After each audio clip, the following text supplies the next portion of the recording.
देखते हैं कि पृष्ठांकन के स्वरूप संबंधी सावधानियां। कि जब हम किसी नेगोशिएबल इंस्ट्रूमेंट का ट्रांसफर करते हैं, पराक्रमण करते हैं, तो उसमें कुछ सावधानियों का प्रयोग करना ज्यादा जरूरी होता है कि उसको किस स्टाइल से किया जाए कि लीगली वो वैलिड हो। तो सबसे पहले पृष्ठांकन में आदर्शसूचक शब्दों, पदवी या डिग्री का प्रयोग अनुचित है। जब कभी भी हम इंडोर्समेंट करते हैं तो आप इंडोर्समेंट में ना तो अपने नाम के आगे कोई पदवी सूचक या लगाइए, ना पाने वाले के नाम के आगे लगाइए। जैसे है कि हम ना डॉक्टर यूज नहीं कर सकते, हम हाजी यूज नहीं कर सकते हैं, पंडित शब्द यूज नहीं कर सकते, पंडित रमाकृष्ण त्रिपाठी या रमाकृष्ण त्रिपाठी MA B.Ed, हम इन शब्दों का प्रयोग वहां पर नहीं कर सकते हैं। जब कभी भी पृष्ठांकन किया जाता है तो पृष्ठांकन में इस प्रकार के आदर्शसूचक हाजी, काजी, पंडित, मौला, डॉक्टर, ये शब्द हम अपने नाम के आगे उसका इस्तेमाल नहीं कर सकते। मैं भी जैसे करती हूँ या मुझे कहीं से मिलेगा तो डॉक्टर संगीता मालपानी नहीं होकर के संगीता मालपानी का नाम ही वहां पर लिया जाएगा। तो इस प्रकार आदर्श सूचक शब्दों का प्रयोग हम पृष्ठांकन के समय नहीं करेंगे, वो इनवैलिड हो जाएगा। उसके बाद है प्रशासकीय पद के नाम से पृष्ठांकन। अब सपोज कीजिए कि कोई मुझे इंडोर्समेंट नहीं कर करके मेरे कॉलेज को इंडोर्समेंट कर रहा है, BNPG गर्ल्स कॉलेज को पैसा चाहिए, सपोज कीजिए मैं वहां की प्रिंसिपल हूं, तो वहां पैसा डॉक्टर संगीता मालपानी को नहीं चाहिए, पैसा BNPG गर्ल्स कॉलेज को चाहिए। तो जब कभी भी प्रशासकीय पद के नाम से पृष्ठांकन, अब पृष्ठांकन BN गर्ल्स कॉलेज को किया जा रहा है, तो किसी व्यक्ति विशेष को उसके प्रशासकीय कार्यों हेतु, व्यक्ति विशेष मैं हूं, प्रशासकीय कार्य एटमिस कॉलेज के एडमिनिस्ट्रेटिव फंक्शंस के लिए पद के आधार पर, मेरी पोस्ट ऐसी है कि पेमेंट मुझे ही आएगा, तो पद के आधार पर अगर भुगतान किया जाता है तो अधिकारी का नाम नहीं लिखा जाता है, मेरा नाम आएगा ही नहीं, डायरेक्ट आ जाएगा प्रिंसिपल BNPG गर्ल्स कॉलेज, बस प्रिंसिपल और BNPG girls college Rajsamand, Kankroli, जो भी कुछ नाम है। तो यहाँ पर मेरा नाम नहीं आएगा क्योंकि पैसा मुझे नहीं मिल रहा है, कॉलेज को मिल रहा है, उसके एडमिनिस्ट्रेटिव फंक्शंस के हेतु चाहिए और पद के आधार पर होगा तो प्रिंसिपल BNPG गर्ल्स कॉलेज को पैसा चला जाएगा। तो ये दूसरी बात ध्यान में रखनी चाहिए कि हमें अगर पर्टिकुलर नाम आ गया, मेरा नाम आ गया, इट मीन्स पैसा मुझे मिलेगा, उसकी फिर कॉलेज से कोई लिंक नहीं होगी। उसके बाद महिलाओं द्वारा, आप सपोज कीजिए हम महिलाएं हैं, हम पृष्ठांकन करें या हमें कहीं से पृष्ठांकन करना हो तो महिलाएं कैसे करेगी। सबसे पहले अविवाहित हो, कि कोई लड़की जिसकी शादी ही नहीं हुई, अब वो इंडोर्समेंट करी है या उसके फेवर में मुझे इंडोर्समेंट करना है। तो जैसे मैं मिस संगीता नहीं लगाऊंगी, सपोज कीजिए मैं अनमैरिड हूं तो मेरे को पृष्ठांकन करना है, तो अविवाहित लड़कियां आपके नाम के आगे मिस या कुमारी शब्द का प्रयोग नहीं करेगी। यहाँ पर अगर मैंने मिस या हिंदी में कुमारी संगीता का प्रयोग किया तो वो इनवैलिड इंडोर्समेंट हो जाएगा। हमें अपने नाम के आगे इस प्रकार के शब्दों का प्रयोग नहीं करना है। सीधा सा मेरे जो पितृ का कुल है, बस मुझे मेरे पितृ के कुल पर दिमाग लगाना है कि संगीता अजमेरा, बस ओनली मुझे वही लिखना है, उसके अलावा मुझे कुछ भी नहीं लिखना है और लिख करके मुझे इंडोर्समेंट कर देना है।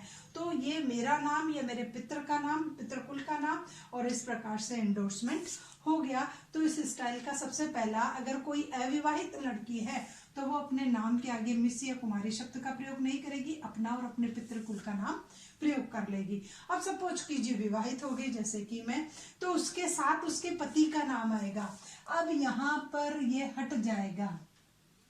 सबसे पहला तो पति का जो है, आप लगाना चाहो तो लगा लीजिए, तो लगाना ही पड़ेगा, तो ये, और साथ में ये भी आएगा कि वो किसकी पत्नी है, तो उसके पति का नाम भी यहाँ पर लिखा जाएगा। तो कोई भी मैरिड वुमेन अगर इंडोर्समेंट करती है तो सबसे पहले श्री, श्रीमती, ये कुछ लगाने की जरूरत नहीं है, जैसे श्री मोहन कुमार ये नहीं है, आप अपना नाम लिखिए, मोहन ओझा, और जो भी कुछ है, लड़का है तो कुछ लगाने की जरूरत नहीं है। औरतों के बारे में पढ़ रहे हैं तो औरतों को अपना नाम, अपने साथ अपने पति का कुल और अपने पति का नाम लिखना जरूरी होता है, तो उसके साथ उसके पति का नाम आएगा।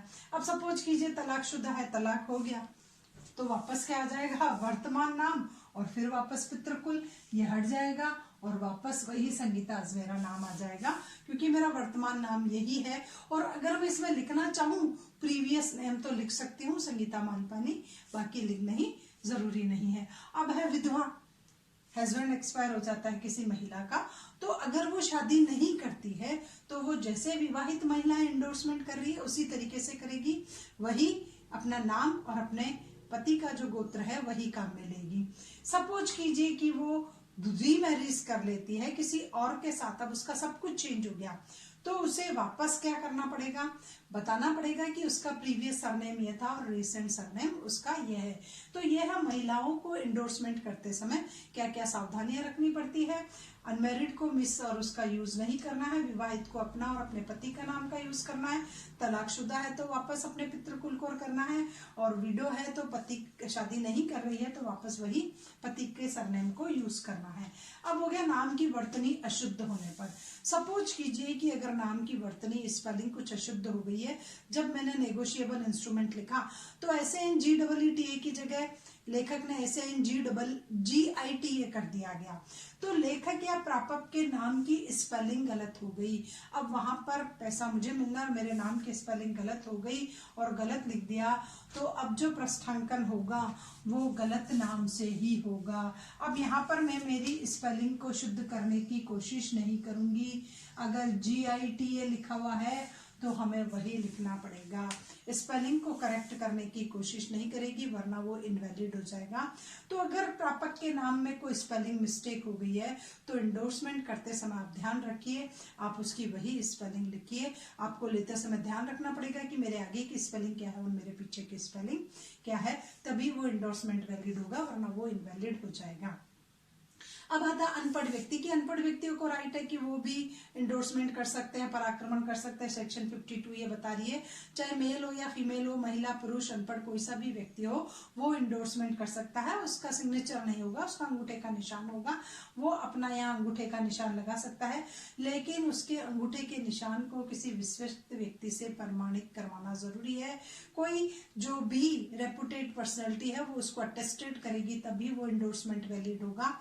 अगर महिला है तो दाएं हाथ का लगाना है, दाहिने हाथ का, और अगर पुरुष है तो बाएं हाथ का अंगूठा जो है वो आपको वहां निशान पे लगाना है। जैसे मैं महिला हूं तो मेरे दाएं हाथ का लगेगा, और अगर पुरुष है तो उसके बाएं हाथ का अंगूठा लगेगा, और 2 ऑथेंटिक पर्सन या 1 ऑथेंटिक पर्सन उसको जो है वो प्रमाणित भी करेगा कि ये थंब इम्प्रेशन राइट है। उसके बाद है प्रस्थांकन हमेशा पेन से हो। प्रस्थांकन ऑलमोस्ट बॉल पेन से होना जरूरी है, इंक पेन का वैलिड नहीं होता, पेंसिल का वैलिड नहीं होता है, रेड पेन का भी वैलिड नहीं होता है। ब्लैक या ब्लू बॉल पेन से अगर इंडोर्समेंट किया जाता है तो वही वैलिड होता है। तो हमें इंडोर्समेंट करते समय ध्यान रखना चाहिए कि हम किस स्टाइल के पेन को यूज कर रहे हैं। अब है कि संयुक्त प्रापक के नाम से भी प्रस्थांकन हो सकता है कि 2 या 2 से अधिक हो और वो इंडोर्समेंट करना चाह रहे हो, कि जैसे संगीता के साथ मनीता भी है और अब हम सुमन के फेवर में हस्ताक्षर करना चाह रहे हैं, तो पे to Manita, pay to Suman, Sangeeta and Manita दोनों का नाम और दोनों के सिग्नेचर होना जरूरी है। तो संयुक्त प्रापक भी प्रस्थांकन कर सकते हैं जब किसी नेगोशिएबल इंस्ट्रूमेंट के 2 या 2 से अधिक और जो है धारक होते हैं और वो किसी थर्ड पार्टी को करना चाह रहे हैं, तो दोनों को अपने सिग्नेचर करना जरूरी है, उन दोनों के नाम और हस्ताक्षर आएंगे। तो ये तो मैं 2 लिया, 4 है तो 4 के नाम और 4 के हस्ताक्षर होना जरूरी होता है। उसके बाद है प्रापक के नाम के आगे अब अगर मैं ओनली शब्द लिख दूं, कि जैसे मैंने पहले ही बताया था कि पे टू सुमन ओनली, पे टू सुमन ओनली, अगर मैं ये वर्ड लिख दूं तो आप समझ गए होंगे कि इसका अर्थ क्या है। अब मैं नहीं चाहती कि इसका और ज्यादा आगे इंडोर्समेंट हो, सुमन जो है वो इसका लास्ट होल्डर रहेगी, बस उसी को इसका पैसा मिल जाएगा। तो अगर ओनली शब्द को जोड़ दिया तो प्रस्थांकन का अधिकार समाप्त हो गया। अब सुमन को राइट नहीं है कि वो इसका आगे इंडोर्समेंट कर सके, तो ऐसा भी प्रस्थांकन जो है वो वैलिड होता है। उसके बाद आता है प्रन्यासी की कुछ ट्रस्टी होते हैं किसी ट्रस्ट फंड के, अब वो इंडोर्समेंट करना चाह रहे हैं, तो ट्रस्टी जो होते हैं वो भी किसी नेगोशिएबल इंस्ट्रूमेंट का जो है वो इंडोर्समेंट कर सकते हैं। तो सभी प्रन्यासियों को अपने नाम और अपने हस्ताक्षर और नियुक्तिकर्ता संस्था का नाम और स्थान लिखना जरूरी है, कि BNPG ट्रस्ट में जो भी हमारे बोर्ड ऑफ डायरेक्टर्स हैं, MD है, प्रेसिडेंट है, उन सब के नाम, उनके सिग्नेचर होना जरूरी है। इंस्टीट्यूट का नाम आना चाहिए कि अपॉइंट करता कौन सी है, और जगह का नाम आना चाहिए, तो ये लिखना जरूरी है। तो ट्रस्टी भी इंडोर्समेंट करने के लिए वैलिड होते हैं, वो भी इंडोर्समेंट कर सकते हैं, पर्टिकुलर अपनी संस्था की ओर से जिस संस्था ने उनको अपॉइंट किया गया है। अब सपोज कीजिए कोई एजेंट है और एजेंट जो है वो एंडोर्समेंट कर रहा है, तो एजेंट के हर कार्य के लिए उसका नियोक्ता रिस्पॉन्सिबल होता है, लेकिन एजेंट को एंडोर्समेंट करते समय ध्यान रखना चाहिए कि जैसे पे टू सुमन, अब मैं कर रही हूं सिग्नेचर मेरे संगीता, तो मुझे यहां लिखना जरूरी है as an agent of Ram and Shyam sons, as an agent of Ram and Shyam sons, कि मैं राम एंड श्याम सन्स का जो है वो एजेंट हूं और मैं सुमन को इसका एंडोर्समेंट कर रही हूं। तो ये जरूरी होगा, एजेंट को अपनी हैसियत का उल्लेख करना जरूरी होगा। वो नियोक्ता नहीं है, वो किसी से अपॉइंटेड किया गया पर्सन है, तो वो क्लियर इस इंस्ट्रक्शन को लोगों को बता दे कि वो ओनली एजेंट है, वो इसके लिए रेस्पॉन्सिबल नहीं है। अब कभी कभी कोर्ट जो है वो एग्जीक्यूटर और एडमिनिस्ट्रेटर को अपॉइंट करता है, निष्पादक और प्रशासक, ये मैंने आपको बताया था कि कोर्ट के द्वारा किसी पर्टिकुलर पर्सन की विल लिखा है या विल नहीं लिखा है, तो उसके एसेट्स को मैनेज करने के लिए इनके थ्रू भी बिल लिखा जाता है। तो इनको भी अपनी स्थिति का उल्लेख करना जरूरी है कि ये किसके प्रशासक और निष्पादक अपॉइंट है, किसकी ओर से ये इस नेगोशिएबल इंस्ट्रूमेंट को जो है वो किसी दूसरे को ट्रांसफर कर रहे हैं। तो ये थे प्रस्थांकन के स्वरूप संबंधी सावधानियां कि जब कभी भी हम एंडोर्समेंट करते हैं तो हमें इन सब चीजों का ध्यान रखना चाहिए, तभी जाकर के हमारा एंडोर्समेंट जो है वो वैलिड होगा।